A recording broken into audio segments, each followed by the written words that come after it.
사사기 2장 22절 이는 이스라엘이 그 열조에 지킨 것 같이 나 여호와의 도를 지켜 행하나 아니하나 그들로 시험하려 함이라 하시니라. 창세기, 출애굽기, 레위기 쭉 하면서 이제 여호수아 그다음에 사사기 이렇게 전개가 되고 있는데 그 흐르는 맥락은 역사가 계속해서 단절되지 않고 지속성을 가지고 연속되어 있다는 것을 확인해 볼 수 있습니다. 근데 이제 그 방금 읽어드린 요절의 말씀처럼 하나님께서 이스라엘을 시험한다 그랬습니다. 그 시험을 하시는 이유가 뭔지 또는 근거가 무엇인지 그걸 이제 우리가 본문을 설명하면서 밝혀낼 것이고 그 다음에 본론의 내용은 사사 12명이 똑같은 형식에 의해서 반복되어지는 그런 사역을 하는 내용이 3장 7절로부터 16절까지 전체의 내용입니다. 그래서 그 내용들이 어떤 의미가 있는지, 왜 하나님께서 12명을 통해서 300년의 시간이 흐르도록 똑같은 정황들을 통해서 반복된 섭리를 해나가시는가, 무엇을 도대체 알게 하려고 그렇게 하시는가, 그 다음에 그래서 그 선민들을 시험하려고 하는 그 쟁점은 무엇인가, 그리고 선민들이 이제 우상 숭배하는 내용이 뭐 단원마다 나옵니다. 그러니까 우상 숭배에 대한 얘기는 출애굽하면서부터 시작되었는데 그때부터 우상 숭배에 관한 이제 사건들이 계속해서 주어지고 있는데 사사기서는 아예 처음부터 끝까지가 밑에 베이스가 뭔가 하면은 우상 숭배입니다. 그거에 의해서 이제 하나님의 섭리가 구분되어지게 되는데 그런 과정들을 이제 하나하나 살펴보도록 그렇게 하겠습니다.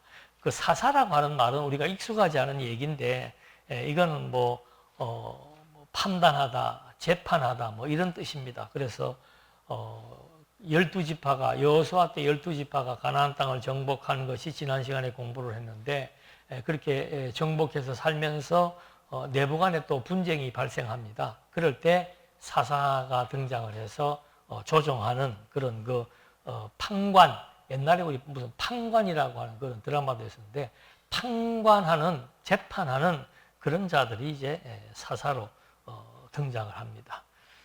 근데 이제 이 사사기는 우리가 서론적으로 좀 항상 이것이 그냥 단편적으로 주어진 것이 아니라고 하는 것은 근거가 뭔지를 알고 역사를 이해하면 훨씬 사건들에 대한 해석이 용이합니다.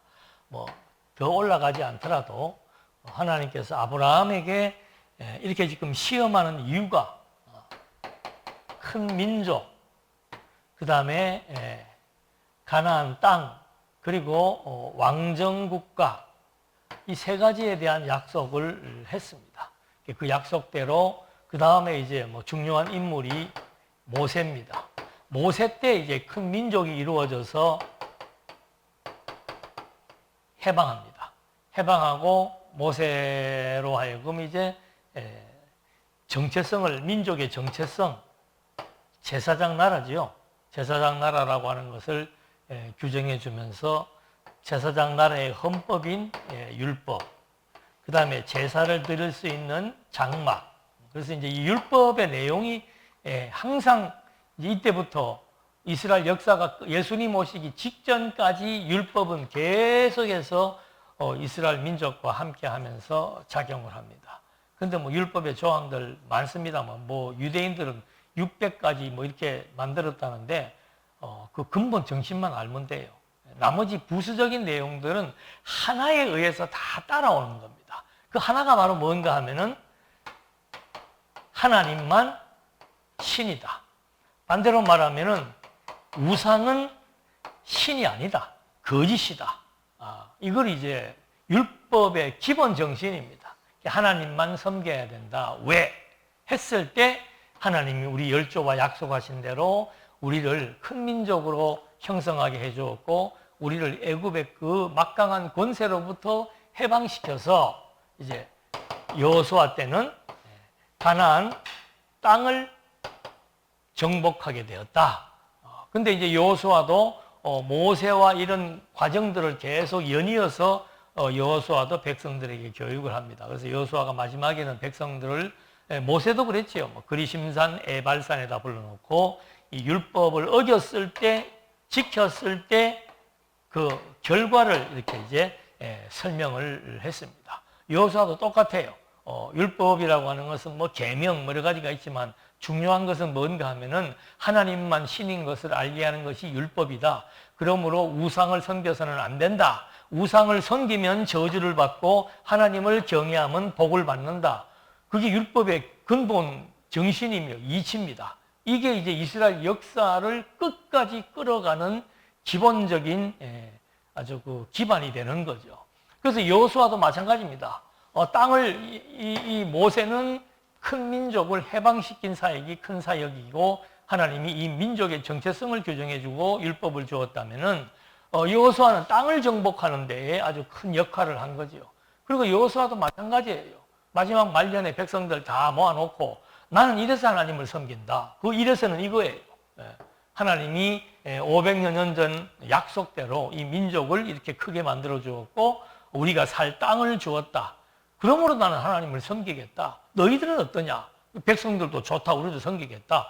그렇다면은 너희들도 율법을 지켜야 된다. 이게 이제 똑같은 얘기예요. 자, 이렇게 해서 여호수아가 끝이 났습니다. 근데 중요한 것은 여호수아가 사는 날 동안은 이제 사람들이 이 역사를 이해를 하고 이게 이스라엘 민족사입니다. 역사 이해가 왜 중요한가? 이스라엘 역사를 공부하면 반드시 뭐가 등장을 해요? 하나님의 존재가 등장합니다. 우리가 중고등학교 다니면서 기본적인 뭐 한국 역사 또 세계 역사를 개괄적으로 훑어왔고 했지만 이스라엘 역사를 유독 공부해야 되는 이유가 바로 뭔가? 한 가지입니다. 이스라엘의 역사는 그냥 나라의 역사가 아니고 하나님의 존재를 알려주는 계시 역사입니다. 그래서 이스라엘 민족들도 계속해서 백성들에게 역사 교육을 하는 이유는 뭔가? 하나님은 우리 민족을 이렇게 해서 이렇게 만들었다. 그게 근본입니다. 여호수아도 땅을 정복하고 마지막 장에서 이스라엘의 역사를 그냥 군중들 앞에다가 한 번 더 설교를 하죠. 그리고 그런 설교에 의해서 그러므로 하나님을 섬겨야 되고 우상은 숭배하면 안 된다. 하나님을 섬기면 우리가 주어진 풍요를 누릴 수 있지만 우상을 숨기게 되면 저주를 받는다. 이게 이제 그대로 적용되는 게 사사기예요. 사사기는 여기는 해방입니다. 모세는 해방, 여호수아는 정복, 사사는 뭐예요? 정착이에요. 정착해서 이제 살아가는 내용들인데 아직도 그 지파 안에 원주민들이 남아있기 때문에 이제 그 사람들과 전쟁을 치르기도 하고 또 때로는 그 사람들에게 굴복당하기도 하고 이제 그런 역사가 이 사사기의 내용입니다. 이 사사기도 뭐 눈치 빠른 분들은 주보 이렇게 보시면은 공통적으로 나와 있는 내용이 뭡니까? 단원마다 공통적으로 나와 있는 게 우상이에요. 그러니까 사사시대는 정착을 해가지고 하나님이 나오는 게 아니고 우상이 나오는 거죠. 이거 문제가 있다. 왜 그럴까? 그럼 하나님은 이 문제를 어떻게 처리할 것인가? 이런 것들을 사사기를 통해서 우리에게 확인을 시켜주는 겁니다. 그래서 잊어버리지 말아야 될 중요한 것, 이건 우리가 전도할 때도 마찬가지입니다. 나는 이래서 하나님을 믿는다 라고 얘기하듯이 당신은 왜 하나님을 믿습니까? 라고 묻는다면은 뭐라고 얘기하실래요? 지금 유대인들 이 역사는 그걸 얘기해 주는 겁니다. 사사시대, 여호와시대, 모세시대 왜 하나님을 믿어야 되느냐? 우리는 왜 하나님을 믿어야 되느냐? 모세시대에는 하나가 이루어졌고 여호수아 시대는 두 개가 이루어졌고 그러니까 하나가 이루어진 것보다 두 개가 더 확실하지요. 그래서 하나님을 섬겨야 되는 이유를 이스라엘 민족들은 압니다. 왜? 하나님은 당신이 세운 언약을 당신 스스로가 이루셔서 우리 이 민족에게 뭘 주셨다? 기업을 주셨다. 기업은 나라예요. 그 기업을 주셨다는 겁니다.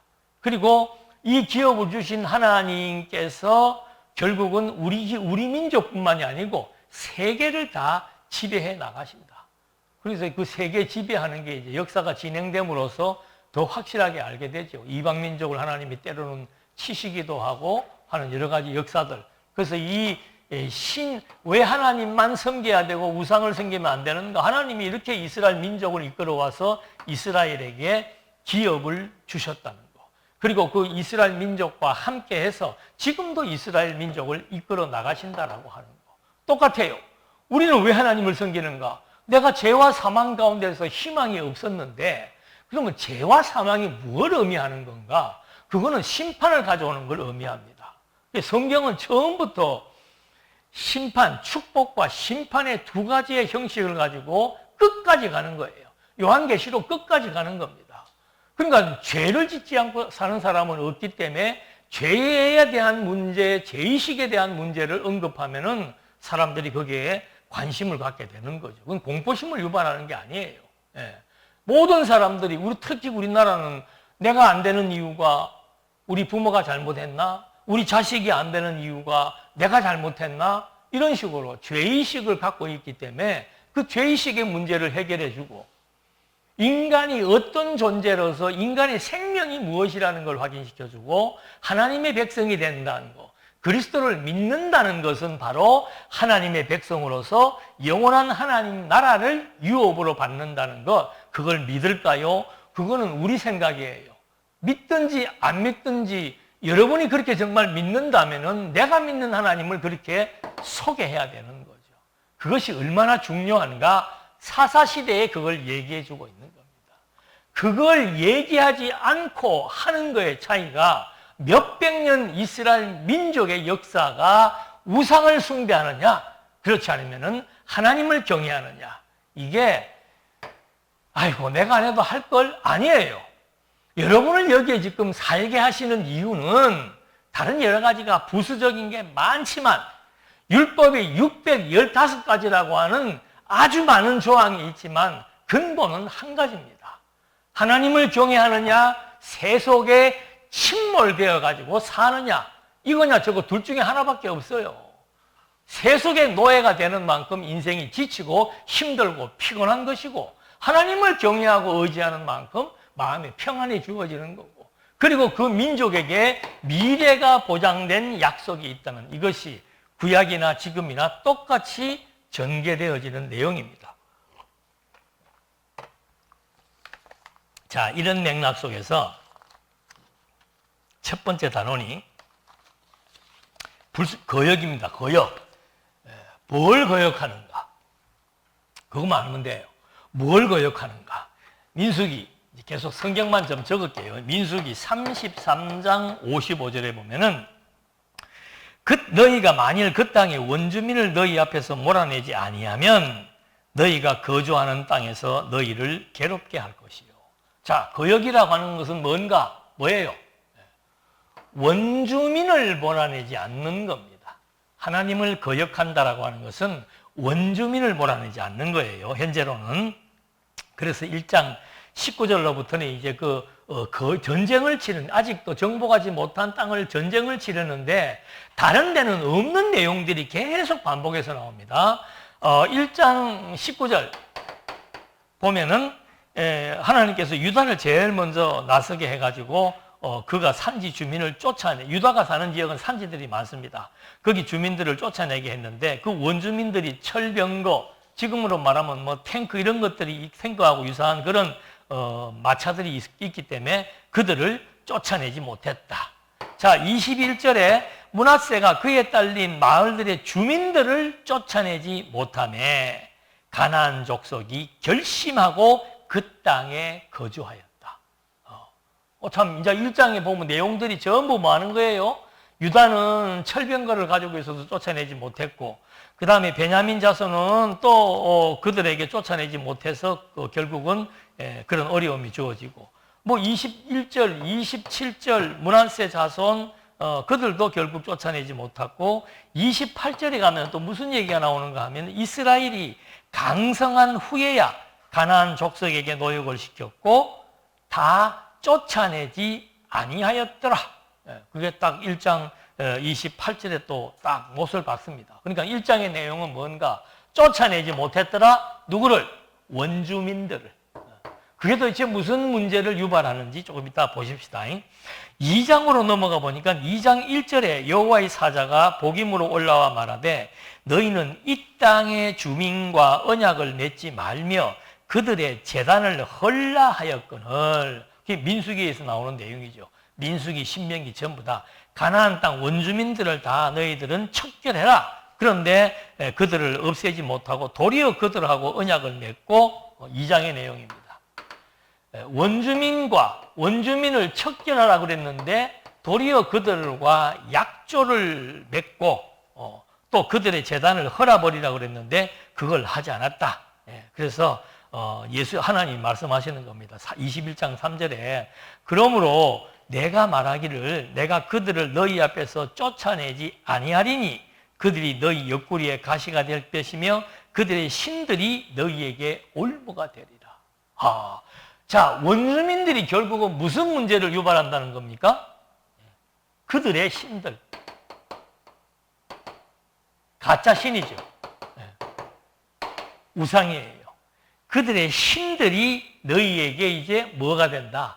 그물망에 대해서 너희를 속박하게 될 것이다. 미리 이제 하나님이 1장, 2장에서 이렇게 예고를 해주는 겁니다. 그래서 1장에서 3장 6절까지 핵심 내용은 뭔가 하면은 원주민이에요. 왜? 그 원주민을 쫓아내지 못했기 때문에 결국은 그들의 신들에 의해서 이스라엘 민족들이 고역을 치를 것이다. 왜? 이스라엘 민족은 하나님을 섬겨야 되는데 하나님을 섬기지 못하고 가나안 원주민들이 섬기는 신들을 섬기게 되는 결과가 나타나게 되는 겁니다. 자, 이 결과가 어떻게 나타나는가? 350년 동안 나타납니다.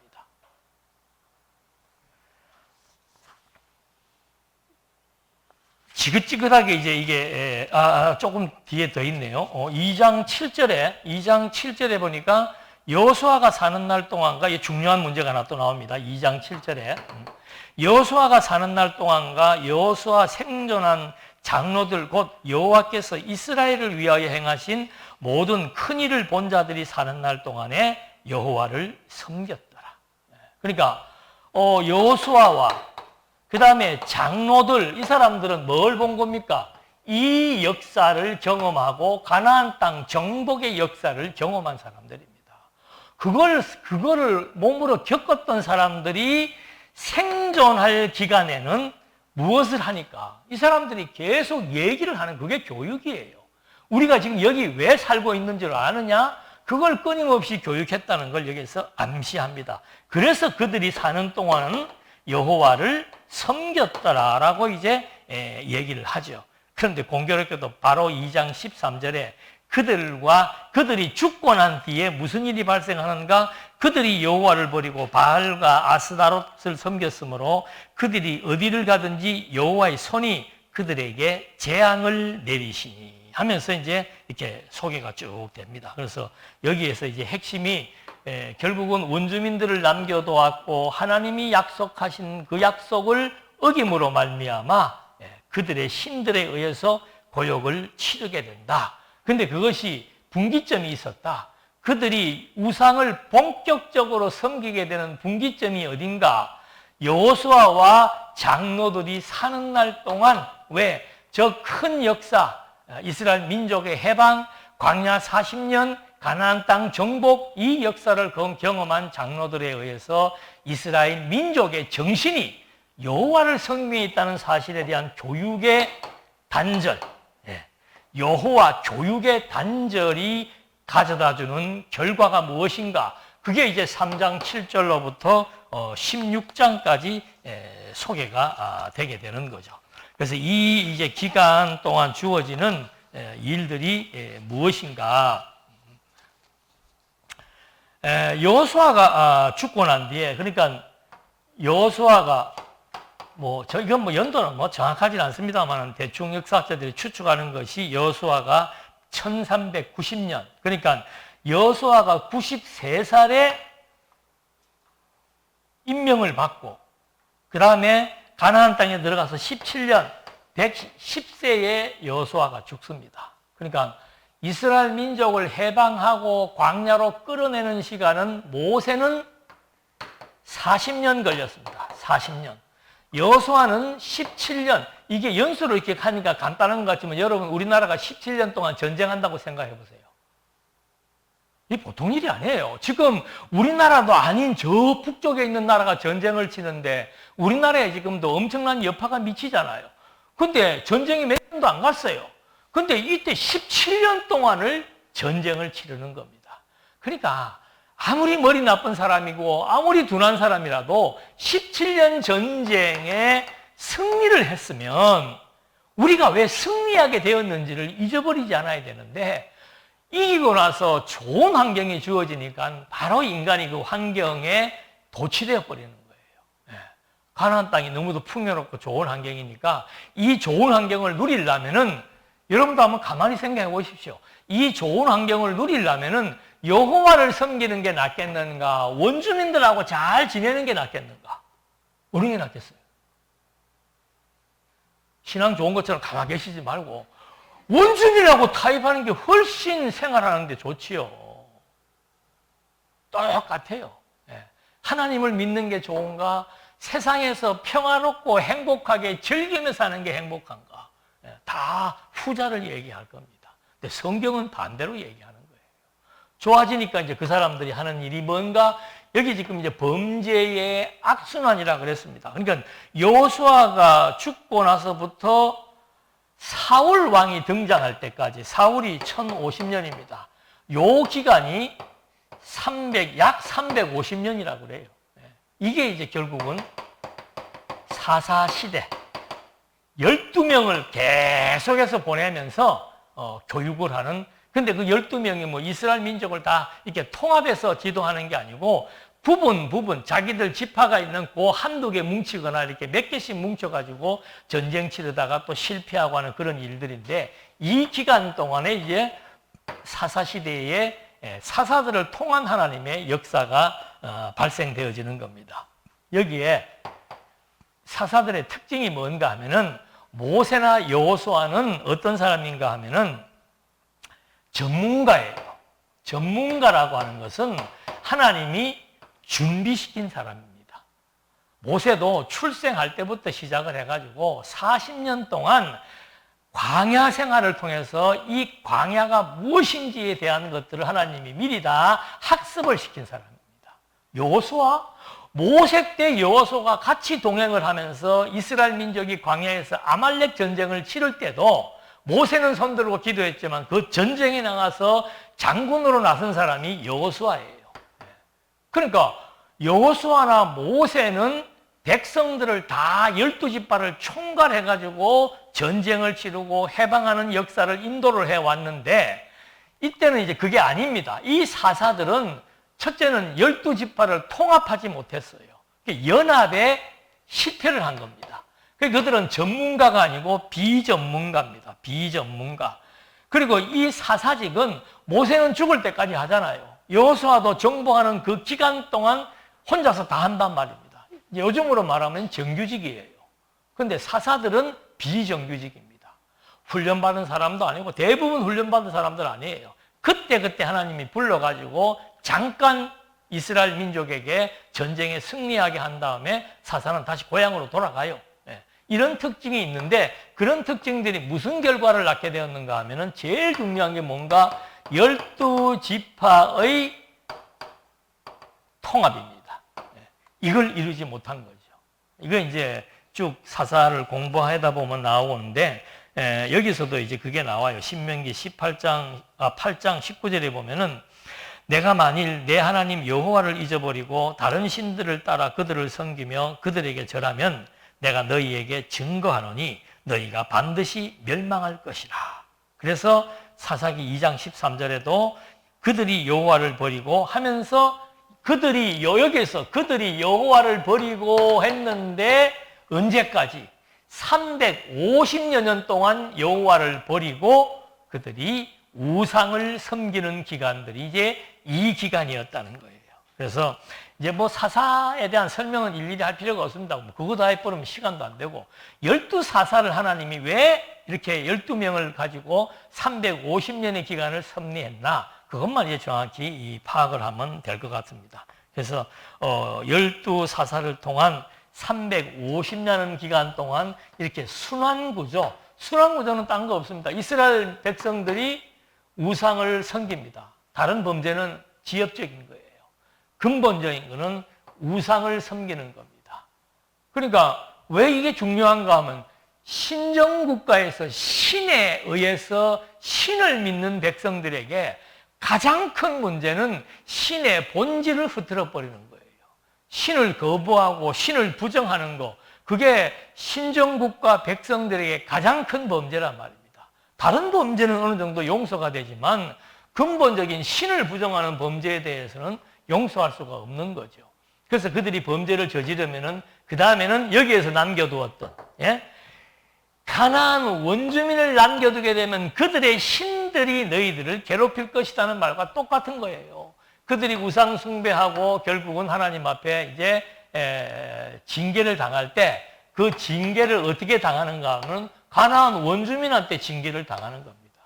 이스라엘 민족이 다 이렇게 쫓아보내야 되는 심판을 해버려야 되는 민족에게 도리어 심판을 당하는 결과가 이제 거꾸로 나타나는 거예요.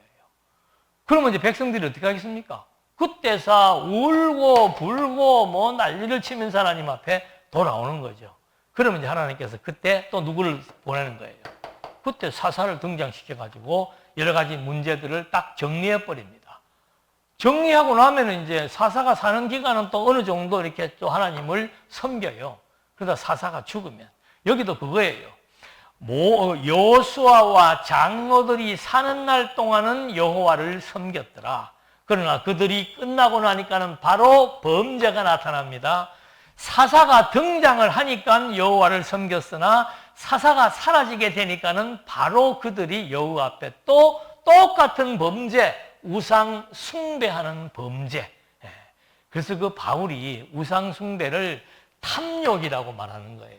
그러니까 이 사람들이 우상을 숭배하는, 우리가 볼 때는 이해가 안 가잖아요. 하나님이 이렇게 섭리해 나갔는데 왜 하나님을 안 섬기고 우상을 섬기지? 그건 바보 같은 생각이에요. 아까 제가 물었잖아요. 가나안 땅에 들어갔으면, 너무 땅에 들어갔으면 그 땅을 잘 관리하고 잘 살려면은 그 땅에 살고 있는 사람하고 친화적인 관계를 맺어야 잘 살지, 그게 우상 숭배하고 똑같은 거란 말입니다. 그래서 하나님의 백성들은 이게 이래도 되고 저래도 되게 하는 것이 아니고 완벽한 선을 지키는 겁니다. 철저하게.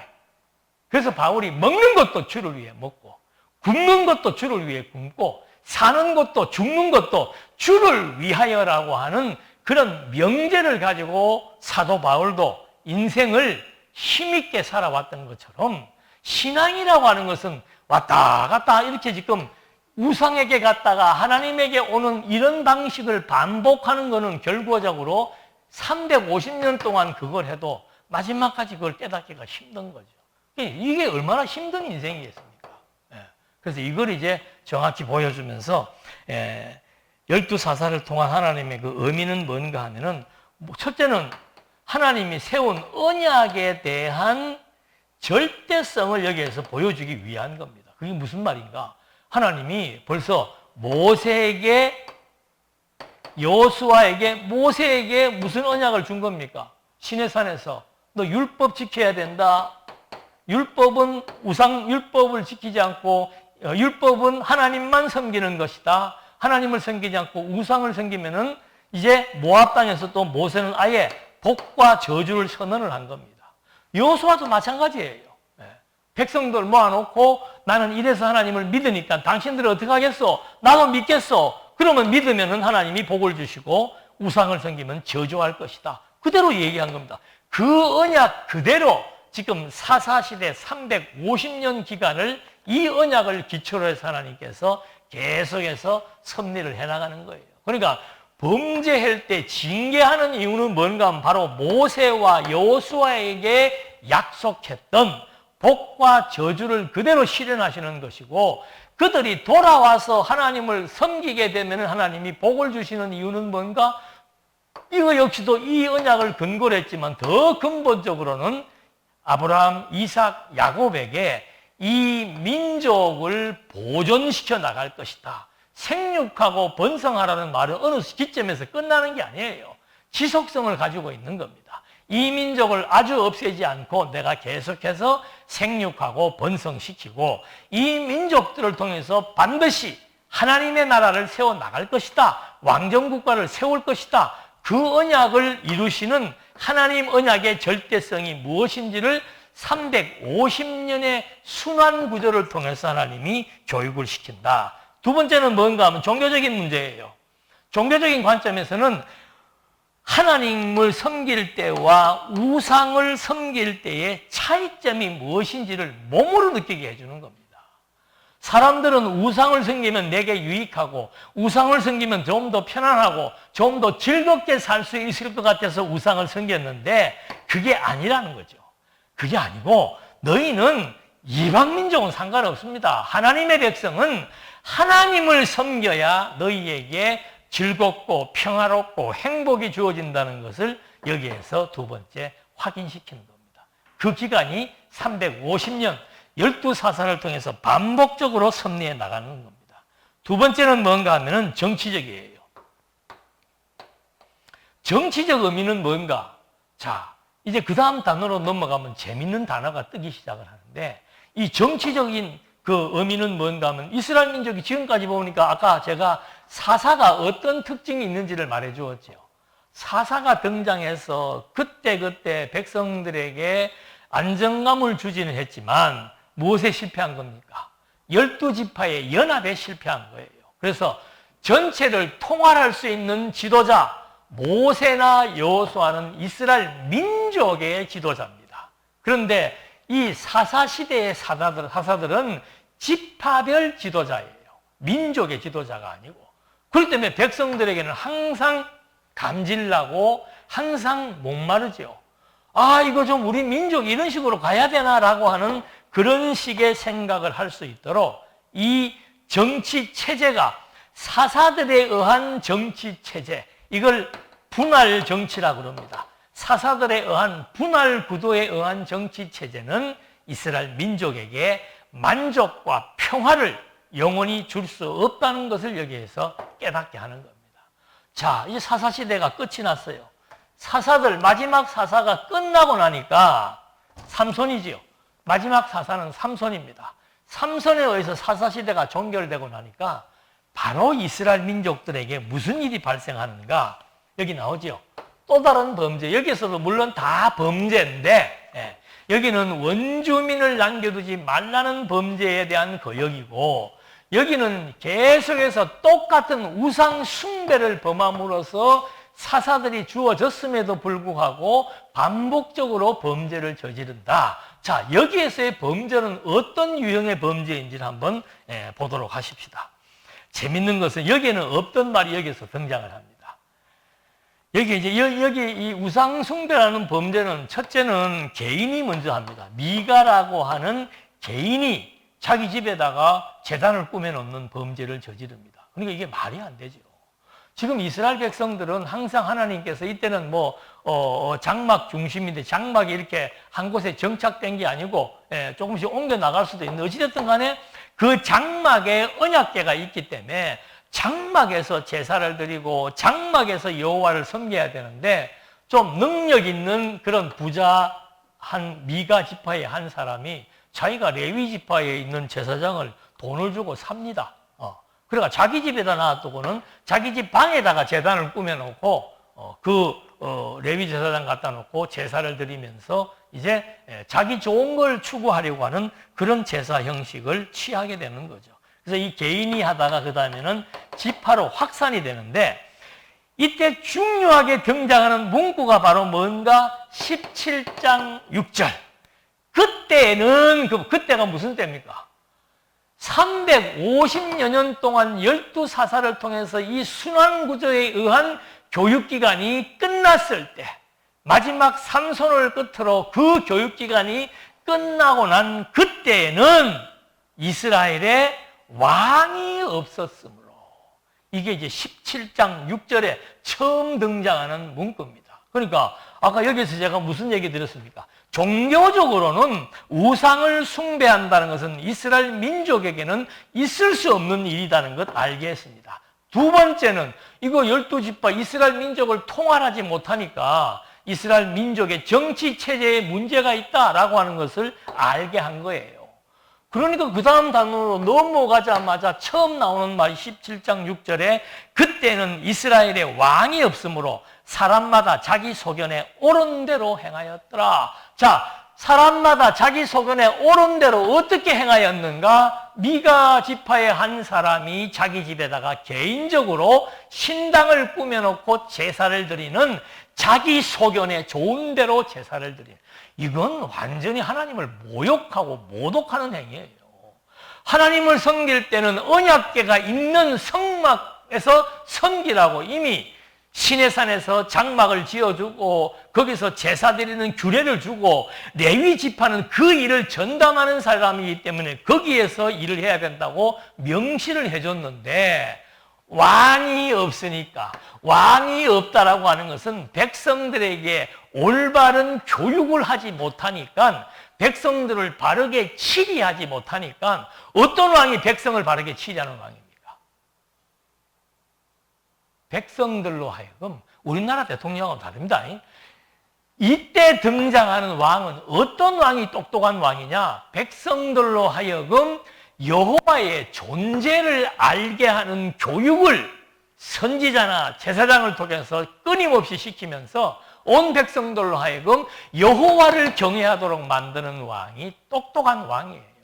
그런 똑똑한 왕이 없고 계속해서 분할 구도에 의한 사사들, 어떤 때는 사사들이 다 범죄하고 난리를 칩니다. 그러다 보니까는 이제 이 사사 시대가 딱 문을 닫으니까 바로 왕이 없으니까 백성들이 자기 소견에 좋은 대로 하면서 미가 집의 한 사람이 제사를 드리는데, 그 제사의 원칙을 위배합니다. 첫 번째는 기복주의에 의한 신상을 제작하는 겁니다. 기복주의. 그러니까 하나님은 기복주의가 아니에요. 하나님은 기복주의가 아닌데, 지금 여기에서는 완전히 자기 소견은 뭡니까? 내 소견은 내가 어떻게 해야 잘 먹고 잘 살고 건강하고 이 땅에서 명예를 누리면서 호의호식하며 살 것인가, 그게 인간이 가지고 있는 자기 소견이에요. 그 소견으로 신을 섬겼다 이 말입니다. 그래서 레위 소년을 불러갖고 제사장을 삼고 우상을 제작해가지고는 집 산당에 두고, 왜 그렇게 했는가? 여호와의 말씀을 가르치는 왕이 없으므로 사람마다 자기 소견에 좋은 대로 행했더라. 이게 17장 6절에 나타난 개인이 우상을 숭배하는 범죄가 나타납니다. 자, 18장 1절에 그때에 이스라엘에 왕이 없었고 단 지파는 그때에 거주할 기업의 땅을 구하는 중이었으니 이는 그들이 이스라엘 지파 중에서 그때까지 기업을 분배받지 못하였음이니라. 그런데 기업을 분배받지 못하고 있는 단 지파에게 거짓 선지자가 나타나는 겁니다. 거짓 선지자가 나타나가지고는 하나님께서 지금 이쪽 라이스라고 하는 그 지역에 하나님이 그 땅을 너희에게 주었으니까 거기 가서 정복해서 거기서 살아라라고 하는 거짓 예언을 하는 거예요. 그 사람의 예언이 거짓인 이유는 뭔가 하면은 그 거짓 예언에 의해서 이 사람들이 여기에 있던 미가의 신상을, 우상을 탈취를 합니다. 또 그걸 적어도 만들면 될 텐데, 그걸 또 훔쳐와가지고 자기들 이제는 지파별로 여기 개인이 섬겼던 신상을 훔쳐와서 지파별로 우상을 섬기는 그런 이제 범죄가 나타나게 되는 거죠. 그래서 여기 범죄에서는 아주 우상 숭배의 범죄인데, 그 우상 숭배의 범죄가 개인 그 다음에 하나의 지파로 확산되어지는, 왜? 왕이 없으므로. 왕이 무슨 역할을 하는데? 여호와의 말씀을 올바로 가르치게 하는 역할을 하는 왕이 없기 때문에 사람들이 자기가 좋아하는 탐욕을 성취하고 실현하기 위한 우상 숭배에 빠진 겁니다. 그 다음에 범죄가 뭔가 하면은 더 극악해요. 동족 상잔의 범죄가 발생하는데, 이때도 보십시오. 내가 이거 지었네. 17장 6절, 18장 1절 동족들끼리 이제 전쟁이 벌어지는데 19장 1절 이스라엘의 왕이 없을 그때에 똑같은 얘기예요. 이스라엘의 왕이 부재하니까 이스라엘 12지파를 지도할 왕이 부재하니까 에브라임 산지 구석에 거류하는 어떤 레위 사람이 다른 사람도 아니고 레위 사람이 유다 베들레헴에서 첩을 맞이했더라 시작을 하는 겁니다. 왕이 없으니까 레위 지파는 성결해야 되는 지파임에도 불구하고 왜? 이 사람들은 성막을 관리하는 사람이기 때문에 부정타면 안 됩니다. 근데 그 부정의 가장 나쁜 부정이 뭔가? 첩들을 거느리면서 이제 음행을 시작한 거예요. 그렇게 시작되었던 범죄가 그 다음에는 이 사람의 첩이 도망을 간 거예요. 도망을 가가지고 도망갔는데 이제 그 첩을 찾으러 레위 사람이 베냐민 쪽으로 갔는데 베냐민도 그때도 있었나 봐요. 요새도 동네마다 양아치라 해야 되나 깡패라 해야 되나 성경에는 비류들이라 그랬는데 그 비류라는 뜻이 동네 양아치들이에요. 그런 양아치들이 그 베냐민 타지 사람이 레위 지파 사람이 첩을 찾으러 왔다는 소문을 듣고 그 타지 사람들이 그 레위 사람을 또 강간을 남색을 하려고 하는 겁니다. 그러니까 이제 노인이 또 자기 딸을 내주고 손 못 대게 하고 막 이런 과정에서 결국은 첩을 찾아가지고 이 베냐민 사람들이 아주 그냥 집단 강간을 한 거예요. 그래갖고 이 첩이 죽은 겁니다. 그래서 자기 첩이 죽은 것을 확인한 레위 사람이 그 죽은 시체를 또 12등가 이거 다 잔악무도한 겁니다. 왕이 없으니까 하나님의 말씀이 들어가 있지 않으니까 아니 내가 그렇게 억울한 일을 당했으면 하나님 앞에 와서 호소하면 되는데 그걸 또 12동강을 내가지고 12지파에 다 보낸 거예요. 그러니까 여기 사람들이 모여가지고 큰일 났다. 이걸 어떻게 하면 좋겠는가라고 하나님 앞에 물으니까 여호와께서 이놈들 혼내라고 얘기하는 겁니다. 그러니까 베냐민은 잘못했다 그래야 되는데 하나님을 모르면 또 자기 반성을 할 줄 모르나 잘못했다 그러지 않고 자기들끼리 베냐민 지파가 장정들도 얼마 안 되는데 내가 볼 때는 거의 다 징집한 것 같아요. 34,000명을 지금 군인을 모아가지고 이 11지파하고 전쟁을 선포한 거예요. 그래서 여기에서 베냐민 지파가 거의 전멸하다시피 해가지고 한 지파가 끊어질 지경에 처한 겁니다. 그러니까 하나님께서 다시 이제 그 지파를 보존하기 위해서 길르앗 지역에 있는 처녀 400명을 또 이쪽으로 보내가지고 아무리 범죄한 지파지만 하나님은 아브라함, 이삭, 야곱에게 약속했던 생육하고 번성하라는 언약을 어길 수 없는 분이기 때문에 그 지파의 씨를 말리지 않고 길르앗 처녀들을 여기다 보내가지고는 생육 번성해서 베냐민 지파의 종족을 보존할 수 있도록 섭리해 나가시는 하나님의 섭리 역사. 이게 마지막에 나타나는 범죄상입니다. 17장 6절, 18장 1절, 19장 1절에 다 뭐예요? 왕이 없으므로. 12지파의 사사들 가지고는 이 나라가 통일될 수 없었고 12지파의 사사들만 가지고는 이 민족의 교육에 실패를 한 겁니다. 그래서 하나님께서 그거를 지금 각인시켜 주기 위해서 왕이 없으므로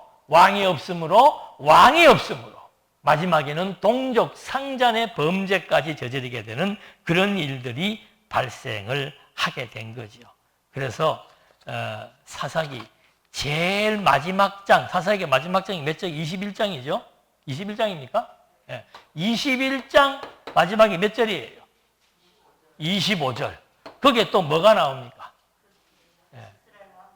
그때에 이스라엘 백성들 중에 왕이 없으므로 이스라엘 민족의 역사가 사사시대에 이렇게 부끄러운 역사로 끝이 났다는 것을 여기서 확인시켜 주는 거죠. 그게 사사기의 내용이에요. 자, 사사기의 내용 간단합니다. 원주민 남겨두지 말라고 했던 하나님의 명령을 불복했습니다. 왜? 그 원주민을 남겨두면 반드시 그들이 섬기는 우상을 섬길 수밖에 없도록 돼 있는 거예요. 그래서 결국은 그 우상을 섬기는 350년 동안 기간에서 하나님이 그들을 교육시키기 위해서 사사들을 계속 보낸 겁니다. 그래도 이 문제가 해결되지 않은 거예요. 나중에 보니까 더 큰 문제로 비약되어가, 여기는 뭐 우상숭배 정도였지만 여기는 우상숭배가 아니고 아예 그냥 개인이 신당을 차리기도 하고 지파가 신당을 차리기도 하고 레위 지파 사람이 도리어 첩을 얻고 그 첩을 죽이는 그런 동족 간에 있어서는 안 될 비극의 사건이 발생해야 되는, 정말로 있어서는 안 되는 범죄가 발생하는데 그 원인이 무엇인가 4번 나옵니다. 그때 이스라엘의 왕이 없으므로, 그때 이스라엘의 왕이 없으므로. 그래서 그 왕이 없으므로 이런 무서운 범죄의 결과가 발생되어졌다는 거. 그렇다면 다음에 나오는 성경 내용에는 무슨 내용이 나오겠습니까? 왕에 대한, 성경은 누가 짜맞추는 것도 아니에요. 예. 성경은 그냥 성경대로만 보면은 논리적일 수밖에 없는 거예요. 자, 사사시대의 핵심은 뭐였습니까? 왕이 없으니까 사사 갖고 안 되더라는 거죠. 사사가 올바로 했으면 이런 문제가 발생하지 않지요. 그래서 사사 갖고 안 되고 왕이 필요하다. 백성들에게는 왕이 필요하다. 그 원인은 너희들이 원주민들을 남겨두었고 우상을 숭배했고 그런 일들이 왜 발생했는가? 사실은 교육이 단절된, 그걸 앞에서 밝혀주잖아요. 여호수아와 장로들이 살아있을 동안은 이런 일이 없었는데 그들이 죽고 나니까 바로 우상 숭배의 범죄가 발생하지 않았는가. 그래서 하나님께서 그 다음에 나오는 내용이 뭐예요? 룻기잖아요. 룻기는 내용을 모른다고 하더라도, 자, 갈로 넣기 한번 할까요? 룻기서의 내용은 무엇이라 해야 되겠습니까? 거기에 들어가는 단어가 무엇이 들어가야 되겠습니까?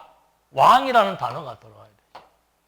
그러면 룻기 때 왕이 나오면 좋은데 안 나오니까 왕에 대한 준비 내용이 룻기서라고 하는 거죠.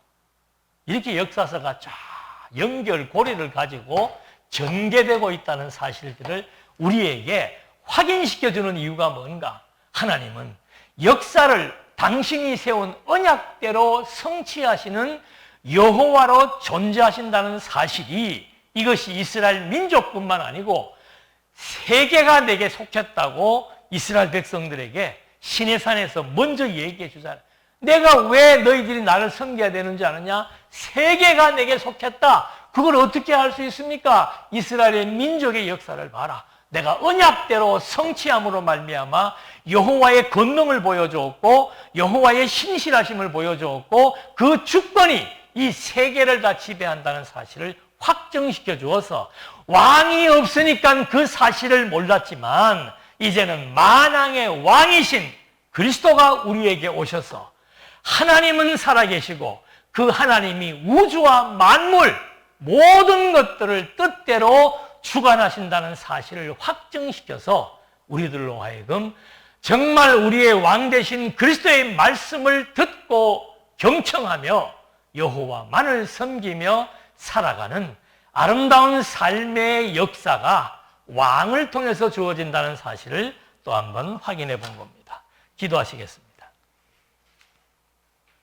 살아계신 하나님 아버지, 저희들이 정말 살아계신 하나님을 믿을 수 있다는 것은 하나님의 은혜입니다. 믿게 하신 하나님의 선택이고 믿게 하신 하나님의 사역의 결과입니다. 오늘 우리들이 그리스도의 생명으로 말미암아 하나님을 아버지로 부를 수 있고 만유를 지배하시는 하나님을 의지하며 섬기며 살아갈 수 있음이 우리 모두에게 삶의 가치가 될 수 있도록 인도해 주시옵소서. 예수님의 이름으로 기도드립니다. 아멘.